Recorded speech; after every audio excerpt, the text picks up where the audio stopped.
The narcissist demise. What happens when they dare to cross an empath? There comes a moment when the empath stops crying, when the endless apologies fall silent, when the confusion turns into clarity, when the person who gave everything finally gives up trying to fix what was never theirs to heal. That moment is not weakness. It's the beginning of an uprising. Today, we're not talking about just surviving narcissistic abuse. We're talking about disarming narcissists, rising from emotional warfare, and reclaiming the life you were always meant to live. This is not a tragedy. This is a revolution. The empath and the narcissist seem like opposites, but in the beginning, their connection feels magnetic. The empath brings depth, warmth, and almost endless capacity for understanding. They listen with their whole heart.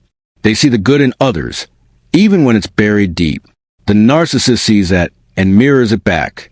They become everything the empath ever dreamed of: attentive, affectionate, full of promise. But it's not real. It's calculated. And once they gain full emotional access, the shift begins. What once felt like love starts to feel like control. Praise turns into subtle criticism. Connection turns into emotional chaos. The rules of the relationship keep changing. The goalposts move. One day you're their everything. The next you're not enough. And through it all, the empath keeps giving, hoping, fixing, trying to bring back the person they first met. But here's the truth. That person never truly existed. That was a mask, a performance tailored to your deepest desires. The moment they knew you were emotionally invested, the mask slipped, and in its place was someone who thrived on control, not connection. Someone who used your empathy as leverage. This is the battlefield. And the first step in the empath's uprising is recognizing it for what it is. Not a love story gone wrong, but a cycle of manipulation. A pattern that was never about partnership, but about power. Knowing the game you're in changes everything. You stop blaming yourself for the chaos. You stop romanticizing the beginning. You stop hoping that if you just love them harder, things will go back to the way they were.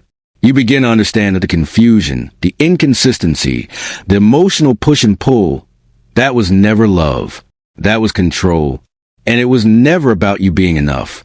It was about them needing to feel superior at any cost. This realization hurts.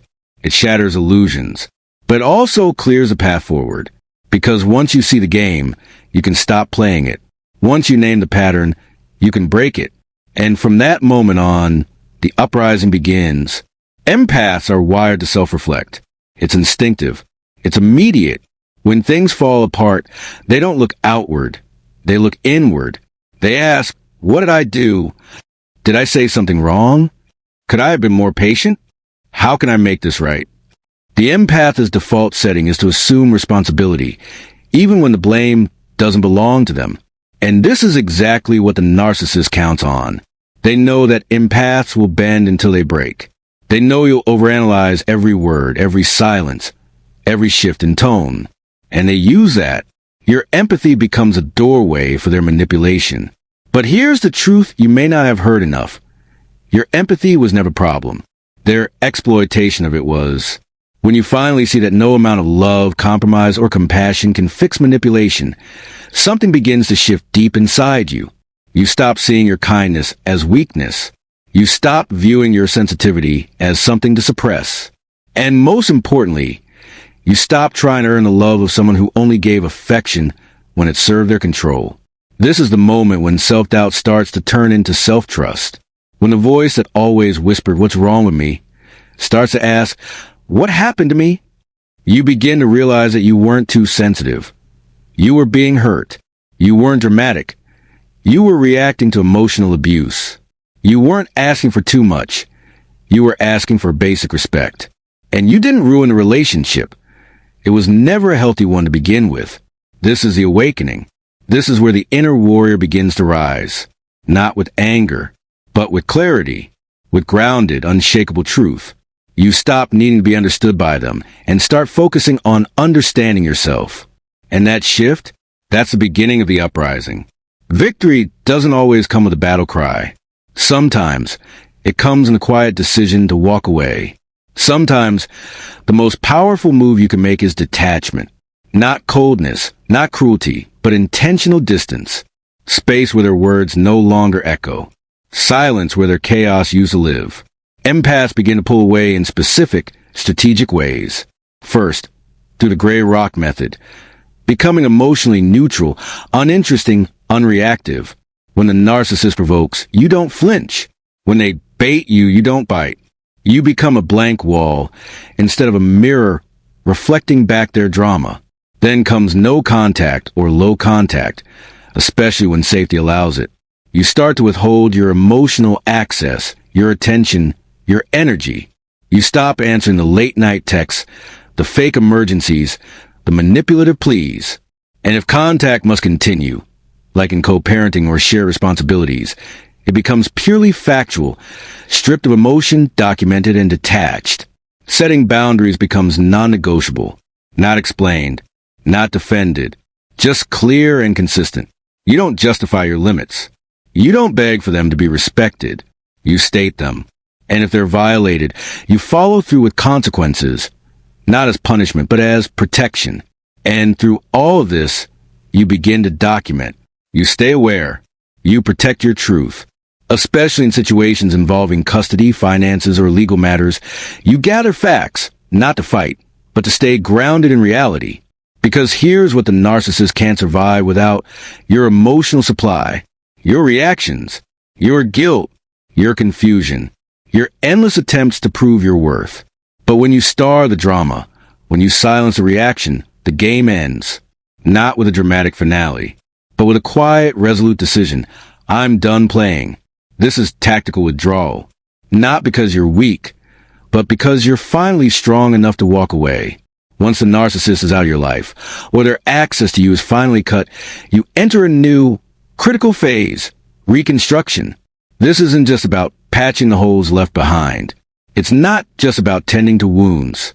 It's about rebuilding your foundation. It's about rediscovering who you are without the trauma. You begin to reclaim your voice, the voice that was silenced, dismissed, or twisted into something unrecognizable. You start speaking your truth again, not for anyone else's approval, but for your own liberation. You redefine your values, because so much of what you did was shaped by their demands, their moods, their manipulations. Now it's about your principles, your priorities, your vision for your life. You begin the deep work of restoring your nervous system, because narcissistic abuse doesn't just affect your emotions, it hijacks your body. You've been in survival mode for so long that calm might feel unfamiliar at first. But with time, breath work, rest, therapy, and consistency, your body starts to remember what safety feels like. And maybe hardest of all, you rebuild trust with yourself. That part of you that kept asking, how did I not see it? Or why did I stay? That voice deserves compassion, not judgment. You were surviving. You were loyal. You were doing the best you could with what you knew. And now, you know more, so you choose differently. Many empaths go through a heavy wave of guilt during this phase of healing. It creeps in silently, whispering thoughts like, maybe I should have stayed a little longer, or what if they're hurting now because of me? You might feel guilty for walking away from someone you once poured your whole heart into. You might feel bad for choosing peace over chaos, for not replying to that one message, for blocking their number, or for cutting ties with a person you used to drop everything for just a help. That guilt can feel overwhelming.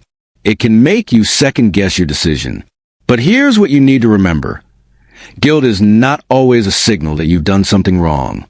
It can also be a leftover emotion from a time when your needs were never prioritized. It can be the echo of emotional conditioning that taught you your job was to fix, to please, to heal, even at your own expense. Guilt, in this context, isn't a guiding light. It's not truth. It's a chain. A weight that holds you down and ties you to people and situations that drain you. It keeps you stuck in a cycle of false responsibility, believing that it's somehow your fault that someone else acted out of harm, manipulation, or emotional abuse. But here's the truth you need to hold close. You do not owe your life, your energy, or your peace to someone who used your love as a weapon. You are not required to carry their pain just because you were able to see it. Your heart is sacred. It is not a tool for someone else to manipulate. And it's in that realization, when you choose to release that guilt, that something beautiful begins to happen. This is the moment you start to live again. Not just exist, not just survive, but truly live.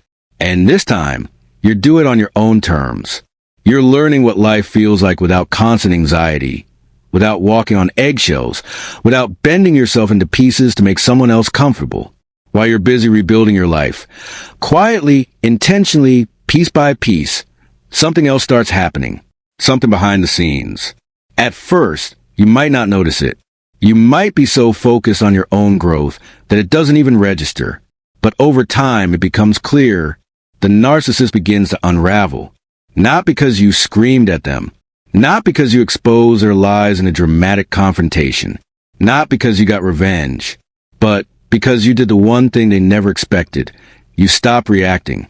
You went silent. You stopped feeding the chaos. You became calm, boring, emotionally unavailable, grounded, unmoved. And that quiet shift, it hits them hard. Narcissists thrive on emotional energy, on your reactions, your explanations, your attempts to defend yourself.